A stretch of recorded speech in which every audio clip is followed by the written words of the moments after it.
संपन्नता की ओर बढ़ते कदम, परमात्मा इशारे। ओम शांति। फरवरी मास में हम सभी ने एकांत प्रिय बनकर एकता और एकाग्रता को अपनाने का बहुत अच्छा पुरुषार्थ किया। रोज अव्यक्त इशारे के रूप में परमात्मा के भिन्न भिन्न महावाक्य एकांत प्रिय बनने के लिए, एकता के लिए और एकाग्रता को बढ़ाने के लिए सुने। लेकिन एक विशेष गुण है, जिस गुण के साथ अगर हम जीवन में रहते हैं तो बहुत अच्छे परमात्म कार्य को हम आगे बढ़ा सकते हैं। वो गुण है सत्यता। आत्मा निज स्वरूप में सत्य है। वैसे सत्य शब्द के दो अर्थ हैं, एक सत्य माना अविनाशी और एक सत्य माना सच। लेकिन जब हम सच्चाई शब्द कहते हैं तो सच्चाई को सिद्ध करना चाहते हैं, और सच्चाई जिसके पास होती है उसमें कहीं कहीं अहंकार भी आ जाता, मैं सच्चा हूँ। तो परमात्मा हम सभी बच्चों को सत्यता के गुण के साथ साथ सभ्यता में रहना सिखलाते हैं। तो आज हम परमात्मा के महावाक्य जो अव्यक्त इशारे के रूप में हम सबको मिल रहे हैं, मार्च मास में हम सुनेंगे।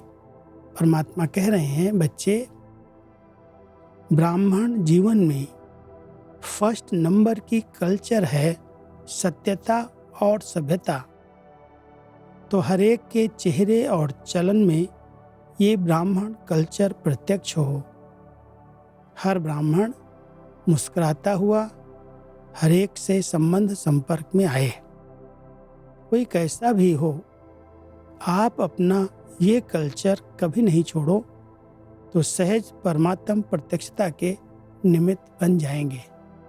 कितनी ऊंची कल्चर परमात्मा ने हम सबको बताई, सत्यता और सभ्यता।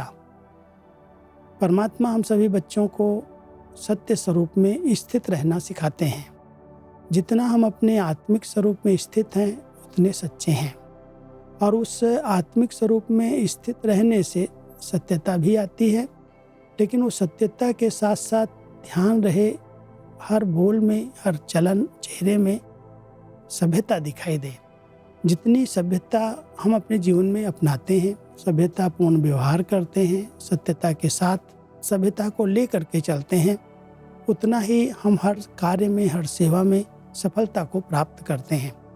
परमात्मा हम सभी बच्चों को एक श्रेष्ठ कार्य के निमित्त बनाते हैं कि ब्राह्मण आत्माओं को इस संगम समय पर अपनी चलन और चेहरे से, अपने कर्तव्य और व्यवहार से परमात्मा को प्रत्यक्ष करना है।